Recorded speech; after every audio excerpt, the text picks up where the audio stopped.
Hello everyone, আশা করছি তোমরা সকলেই ভালো আছো। তো দুদিন আগে এনএমজিএনএমের রেজাল্ট বেরিয়েছে, তোমরা সকলেই তোমাদের র্যাঙ্ক দেখে নিয়েছো। যাদের র্যাঙ্ক একটু ভালো এসছে তাদের জন্য অনেক অনেক শুভেচ্ছা, তোমরা যেন তোমাদের পছন্দের কলেজগুলি পেয়ে যাও। আর যাদের র্যাঙ্ক একটু কম এসছে তারা মন খারাপ করে হাল ছেড়ে দিয়ে পড়াশোনা বন্ধ করে দিও না, নেক্সট টাইমের জন্য প্রিপারেশন নাও। পরিস্থিতি তো দেখতেই পাচ্ছ কীরকম। তো আমি এটাই বলবো, নেক্সট টাইম যারা এক্সাম দেবে তাদের নম্বরের টার্গেটটা যেন 70-এর বেশি থাকে, 70-এর বেশি নম্বর তোলার চেষ্টা করবে, তাহলে একটা ভালো র্যাঙ্ক হবে। এবার আসি আসল কথায়, আমার নম্বর কত হলো, আমার র্যাঙ্ক কার্ডে র্যাঙ্ক কত হলো। তো তোমরা হয়তো অনেকেই দেখেছো যে আমার নম্বর কত হয়েছে। তো আমার নম্বরটা হয়েছে 70.0833। আর জিএনএমের জিএমআর র্যাঙ্কটা হয়েছে 3032।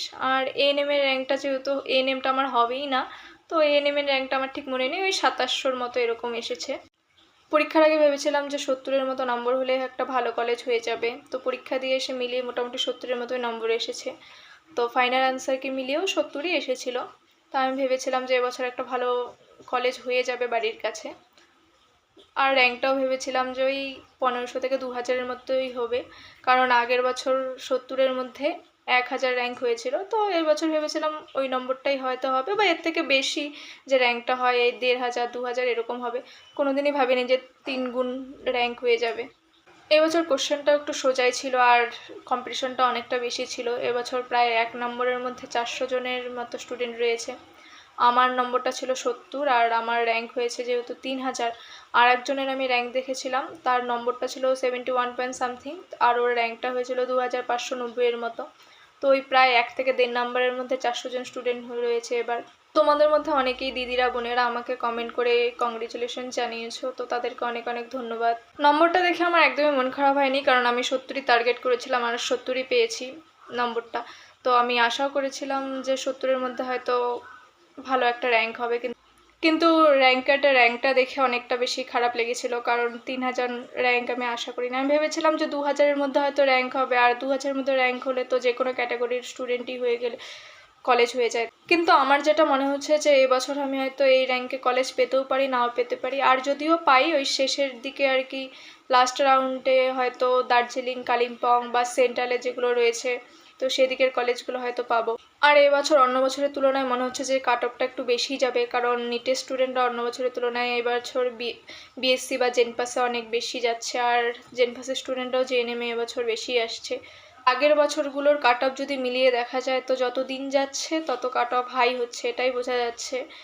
তো 2022-এ ওবিসি বিতে কাট অফ গিয়েছিল ওই 5000-এর মতো, 5000 জিএমআর এরকম।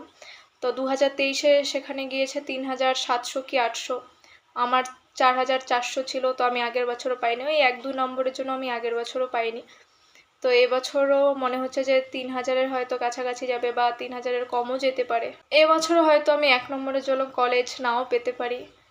আগের বছরও সবাই বলেছিল যে হয়ে যাবে কলেজ, আমিও অনেক আশা করে আগের বছর বসেছিলাম যে আগের বছর 2022-এ তো 5000 গিয়েছে, এবছর হয়তো 4500 যেতে পারে।